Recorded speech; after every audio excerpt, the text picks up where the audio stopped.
வணக்கம் தனி. முக்கியமான ஆளோட முக்கிய பங்கு என்னது? இப்ப ஒரு குடும்பம்னு வச்சுக்கிட்டோம்னா குடும்ப தலைவர் அவர் முக்கியமான ஆளா நினைக்கணும்னு நினைக்கிறார். அது நல்ல விஷயம். கரெக்டா இல்லையா சார்? சோ குடும்ப தலைவரோட பொறுப்பு என்னது? பொருள் ஈட்டல். கரெக்டா இல்லையா? அந்த குடும்பத்தை அந்த மாசம் மெயின்டைன் பண்றதுடைய பொருளை ஈட்டுறாரா? அந்த குடும்பத்துல இருக்க ஆட்களுக்கு என்னென்ன தேவையோ அதை போய் சேர்த்துட்டாரா? இதை சேர்த்துட்டா அவருக்கு அந்த மரியாதை தானே கிடைக்குமா இல்லையா? அதோட ஜாஸ்தியான மரியாதை கூட கிடைக்க வாய்ப்பு இருக்கு. அதோட ஜாஸ்தியான முக்கியத்துவம் கூட கிடைக்கிறதுக்குரிய வாய்ப்பு இருக்குது. நமக்குன்னு எடுக்கிற பங்கு நம்ம முடிச்சு ஆகணும். அப்பதான் அது சைட்டு முடியும். கரெக்டா இல்லையா சார்? நமக்கு கஸ்டமர் ஒரு சைட் கேட்கறாங்க, அதை கேட்கறோம், இந்த சைட் வேணும்னு கேட்கறோம். அப்ப எடுத்த சைடு யார் முடிக்கிறது சார்? அதாவது உங்களுக்கு சாதாரண விஷயமா தெரியல, இது ரொம்ப பெரிய விஷயம். இதுல எவ்வளவு சஃபர் ஆகுங்கிறது எங்களுக்கு மட்டும் தான் தெரியும்.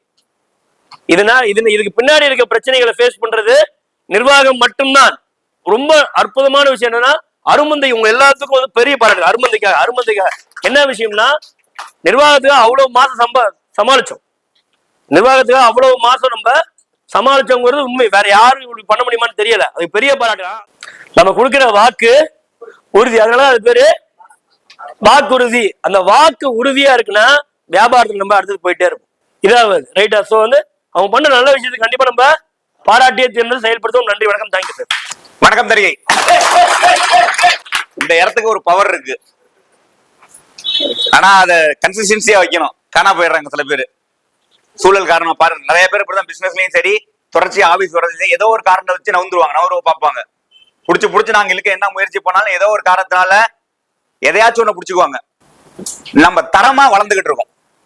தரமா நம்மளோட ஒரு லீடருக்கு வேண்டிய ஆக்டிவிட்டிஸ் அத்தனை பேருக்குள்ளேயும் உள்ள இறங்கி இருக்கு. வேலை நடந்துகிட்டு இருக்கு.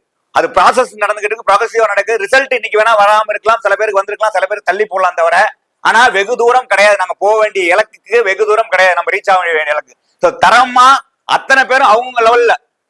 ஸோ எப்படின்னா வச்சுங்க, அவங்க லெவல்ல ஒரு 10 மார்க் வாங்குவாங்க 30 மார்க் ரெடி ஆயிட்டாங்க. ஒரு 50 மார்க் வாங்குவாங்க 70 மார்க் வாங்க ரெடி ஆயிட்டாங்க. 70 மார்க் வாங்குறவங்க 85 மார்க் வாங்க ரெடி. 85 மார்க் வாங்க 95, 99 இது மாதிரி அவங்க லெவலுக்கு. அது மாதிரி அவங்க லெவலுக்கு இங்க இருக்க அத்தனை லீடரும், இங்க இருக்க நிறுவனமும் சரி, ஸ்டாஃபோட குவாலிட்டியும் சரி, அத்தனை பேரும் வளர்ந்துட்டு இருக்கோமா இல்லையா?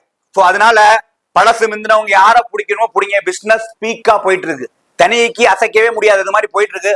சோ கரெக்டா டிராப் எடுத்தா இந்த வருஷம் உங்களோட இலக்கு என்னங்கறத அடைஞ்சே தீருவோம். நன்றி, மகிழ்ச்சி.